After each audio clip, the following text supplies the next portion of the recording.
Halo teman-teman, kembali lagi dengan aku AS di channel Adit Setiawan. Saya asli orang Jawa dengan logat yang Mado. Pada video kali ini aku akan merekap alur cerita film berjudul The Book Thief.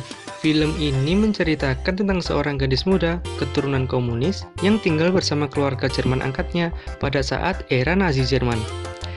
Diajarkan oleh ayah angkatnya yang baik hati, gadis itu mulai meminjam buku dan membagikannya dengan pengungsi Yahudi yang dilindungi oleh orang tua angkatnya di rumah mereka. Di film ini mengisahkan pada Februari 1938 di Jerman. Jadi, pada tahun itu adalah tahun sebelum Perang Dunia Kedua ya.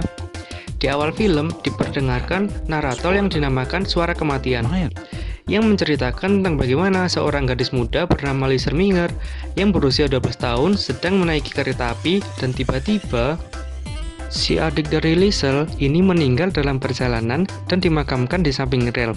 Setelah prosesi pemakaman, tak sengaja petugas gali kubur tak sengaja menjatuhkan buku tentang prosedur gali kubur dan Liesl mengambilnya.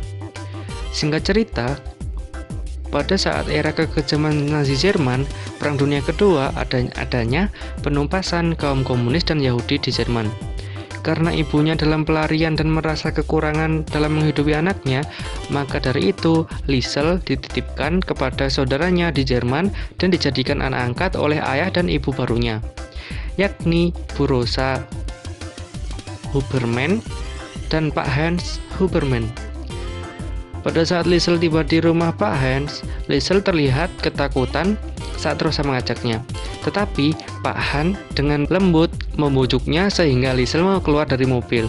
Saat memasuki rumah, Liesl tetap takut kepada Rosa, tetapi Pak Hans dapat menghiburnya dengan pendekatan lain sehingga Liesl dapat tersenyum. Pada saat Liesl masih masa adaptasi, Liesl mendapatkan teman baru yang tinggal di sebelah rumahnya, yakni Rudi Steiner. Dan di hari pertamanya langsung mengajak Liesl ke sekolah. Pada hari pertama masuk sekolah, gurunya langsung menunjuk Liesl untuk menulis namanya di papan tulis. Tetapi Liesl malah menulis tanda 3X sebagai simbol bahwa ia belum bisa menulis. Selain itu, juga belum bisa membaca. Tetapi hal yang sangat saya salut, ia berani untuk maju ke depan meskipun ditertawakan teman-temannya yang gak ada akhlak. Adegan berpindah di luar kelas di mana ia diejek teman-teman sekolahnya dengan meneriakkan kata dumkop, dumkop, dumkop yang artinya dungu, dungu, dungu. Ya mungkin kalau di sekolah saya dulu ngomongnya pekok, pekok gitu. Setelah itu, salah satu anak laki-laki yang bernama Franz menantangnya untuk membaca hanya satu kata yang ditanggapi oleh Liesl dengan memukulinya. Atas keberanian Liesl membuat Rudi terkesan dan mereka menjadi lebih akrab lagi. Setelah itu mereka beradu cepat dengan berlari dan berakhir imbang, tetapi mereka jatuh ke salju dan pulang-pulang terlihat Bu Rosa akan memarahinya. Tetapi si Rudi yang tak berakhlak itu malah menertawainya. Ketika Pak Han ayah angkatnya menyadari bahwa Liesl tidak bisa membaca, ia mulai mengajarinya menggunakan buku penggali kubur yang jatuh dan ia ambil pada waktu penguburan adiknya.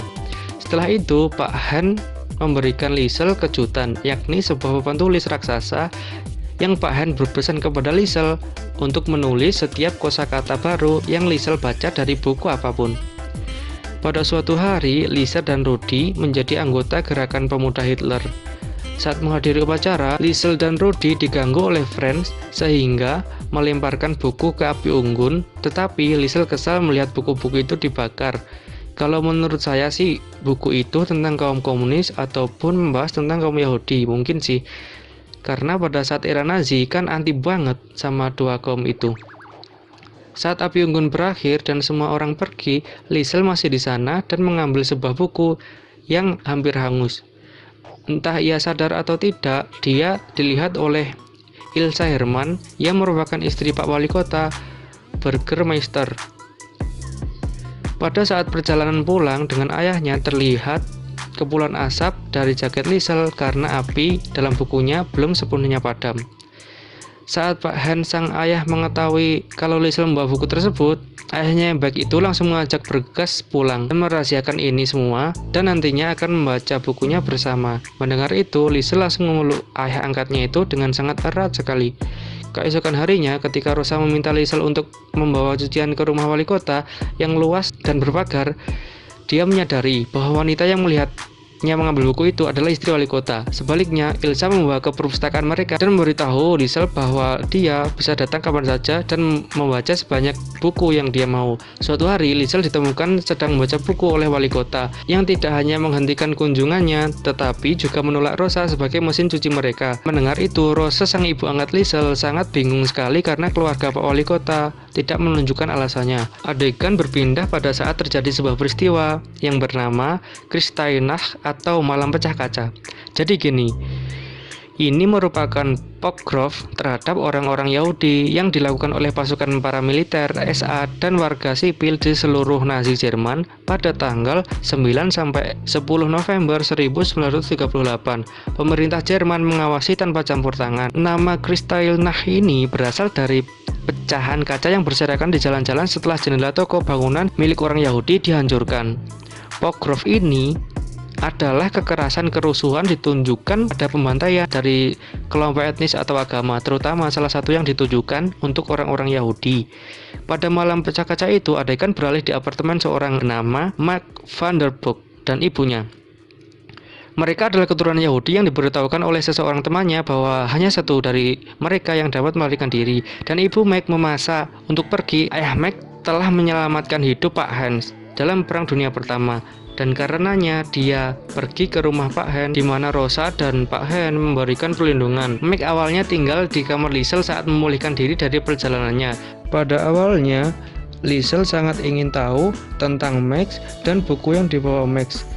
Setiap malam, dia secara diam-diam memandangi Max dan sesekali ingin mengambil buku Max dan ingin melihat isi buku Max. Pada suatu hari, Liesel berhasil mengambil buku Max dan akhirnya Max tersadar. Dan untungnya Max tidak langsung marah, tetapi Max malah tersenyum. Dan akhirnya Max menceritakan tentang jati dirinya dan mereka berdua bercerita tentang dirinya. Max merupakan keturunan Yahudi dan Liesel merupakan keturunan komunis, dan mereka sepakat sama-sama membenci Hitler. Sejak saat itu mereka berdua menjadi dekat dan mereka berdua sudah menganggap sebagai kakak dan adik. Meg dan Liesel mulai berteman karena kebencian mereka terhadap Hitler, karena kekejaman Hitler atau Partai Nazi terhadap kaum Yahudi dan kaum komunis. Singkat cerita, Perang Dunia Kedua dimulai. Awalnya membuat sebagian besar anak-anak di lingkungan Liesel sangat senang. Meg dipindahkan ke ruang bawah tanah. Selama Max diungsikan ke bawah tanah, Liesel diminta oleh Meg menceritakan bagaimana keadaan-keadaan di luar rumah dikarenakan Meg sangat rindu keluar rumah. Pada saat malam Natal, Liesel untuk menghibur Meg memutuskan untuk membawa salju ke ruang bawah tanah untuk dijadikan orang-orangan salju. Melihat itu, Pak Hans turut membantu untuk membawa salju ke ruang bawah tanah. Saat mereka bertiga perang salju, Rosa yang dengan pribadi yang sangat judes marah-marah karena terjadi kegaduhan di ruang bawah tanah. Singkat cerita, pada saat turun, Rosa terkena lemparan salju dan akhirnya mereka ikut bermain perang-perangan. Dan di situ terlihat Rosa yang awalnya sangat kejam menjadi luluh dan diperlihatkan adegan di mana mereka berempat terlihat harmonis menjadi satu keluarga. Pada saat itu, Meg memberikan sebuah kado, yaitu sebuah buku kosong untuk Liesel menulisnya setiap saat agar Liesel tetap ingat kepada Meg dalam ingatannya.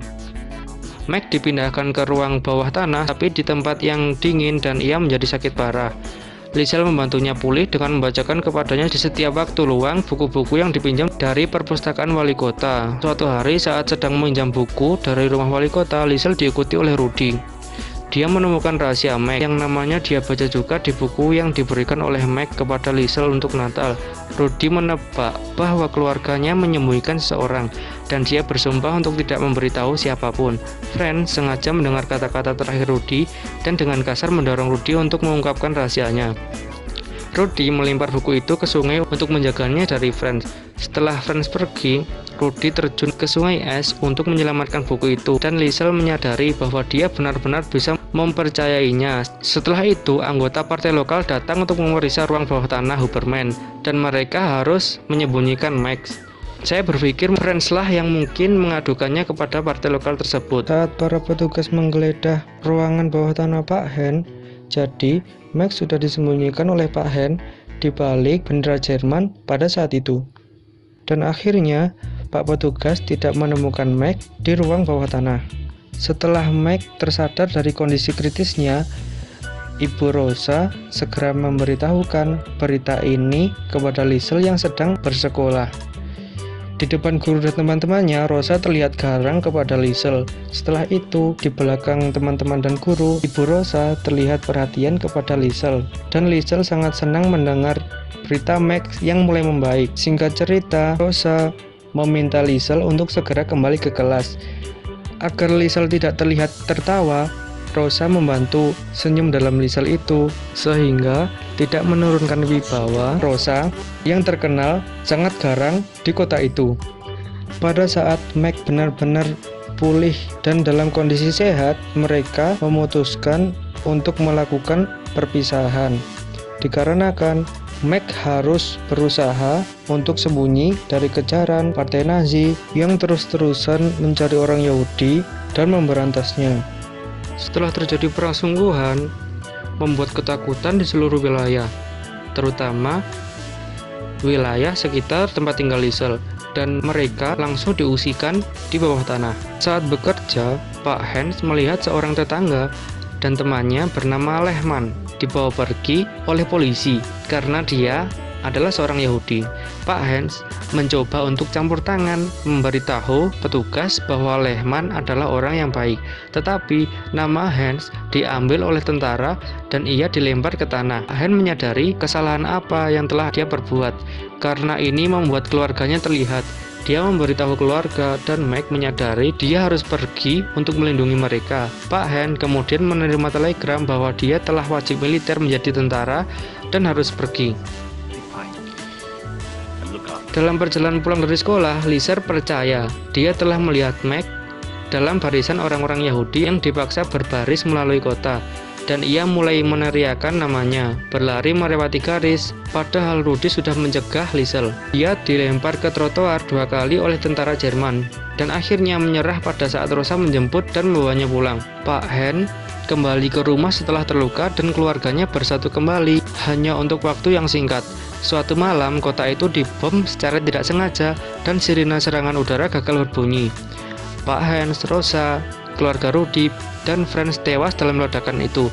Liesel terhindar dari peristiwa itu karena dia tidur di ruang bawah tanah saat menulis buku yang diberikan kepadanya oleh Max. Dia melihat keluarga angkatnya di tanah mati. Dia menangis dan memeluk mereka. Tentara membawa Rudy keluar dari rumahnya hidup-hidup, tetapi dia meninggal beberapa saat kemudian setelah hampir memberitahu Liesel bahwa dia mencintainya. Liesel memintanya untuk bangun dan mencium dirinya sebagai ucapan selamat tinggal. Liesel pingsan dan satu tentara membawanya ke tandu. Ketika dia bangun, dia melihat sebuah buku di antara puing-puing dan mengambilnya. Itu merupakan buku dia, pemberian dari Max. Dia kemudian melihat wali kota dan Ilsa mengemudi. Dengan Ilsa menjadi satu-satunya teman yang tersisa, Liesel berlari ke arahnya dan memeluknya. 2 tahun kemudian, setelah Jerman diduduki oleh sekutu yaitu Amerika, Liesel bekerja di toko penjahit milik almarhum ayah Rudy. Saat Max tiba-tiba masuk, sangat senang dengan kelangsungan hidup dan kepulangannya. Liesel berlari untuk memeluknya. Adegan terakhir adalah kematian berbicara lagi tentang kehidupan Liesel dan kematiannya pada saat usia 90. Menyebutkan suaminya, anak-anak, dan cucu. Di akhir film memperlihatkan ke apartemen modern dengan foto-foto masa lalunya dan potret dirinya. Operator tidak menyebutkan siapa yang dia nikahi, tetapi menyiratkan bahwa dia menjadi seorang penulis.